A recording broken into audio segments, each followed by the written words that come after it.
पाठ 3. साठवण पाण्याची. आपल्याला पाणी मिळतं ते पावसापासून, पण पावसापासून मिळणारं काही पाणी जमिनीवरून वाहून जातं तर काही पाणी जमिनीमध्ये मुरतं. पावसाळा असतो 3 ते 4 महिने आणि आपल्यासह सर्व सजीव वर्षभर हे पाणी वापरतात आणि म्हणूनच पाण्याचा वापर आपल्याला काटकसरीने करायला पाहिजे आणि पाणी साठवायलाही पाहिजे. पहिल्यांदा बघूया पाणी साठवण्याच्या जुन्या पद्धती. 1. विहीर. पावसाचं काही पाणी जमिनीत मुरतं ते मिळवण्यासाठी विहीर खणतात. 2. किल्ल्यांवरचे तलाव आणि टाक्या. पूर्वी किल्ल्यांवर तलाव असायचे आणि दगडात खणलेली पाण्याची टाकी असायची. त्यानंतर आड. आडाचा घेर विहिरीपेक्षा कमी असतो आणि दोरीला बांधलेलं भांड म्हणजेच पोहरा टाकून त्यातून पाणी काढलं जायचं. 4. नदी व बंधारा. नदीचं पाणी अडवण्यासाठी नदीवर दगड किंवा मातीचे बंधारे बांधले जातात. 5. जुने तलाव. कमी पावसाच्या भागात किंवा मोठी नदी नसलेल्या भागात पूर्वी दगड आणि चुना वापरून तलाव बांधले जायचे. जुने हौद. मोठ्या शहरामध्ये पाणी साठवण्यासाठी आजही काही हौद दिसतात. आता बघूया पाणी साठवण्याच्या नव्या व्यवस्था. 1. धरण.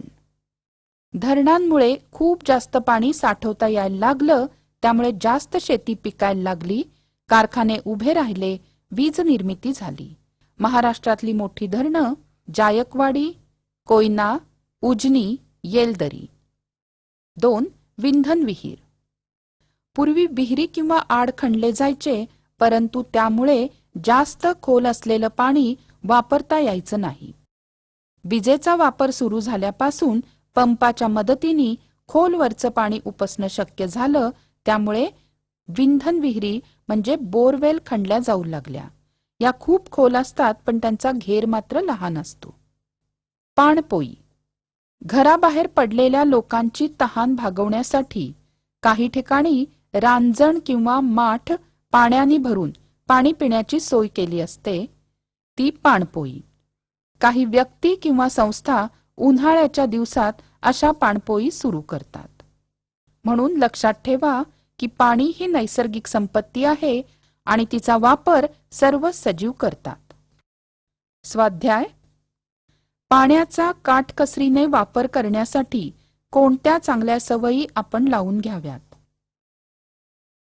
1. भांडी व कपडे धुताना नळ चालू ठेवू नये.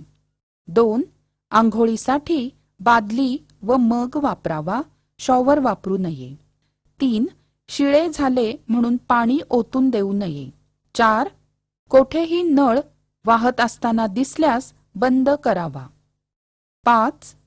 ब्रश करत असताना बेसिनचा नळ सतत वाहता ठेवू नये.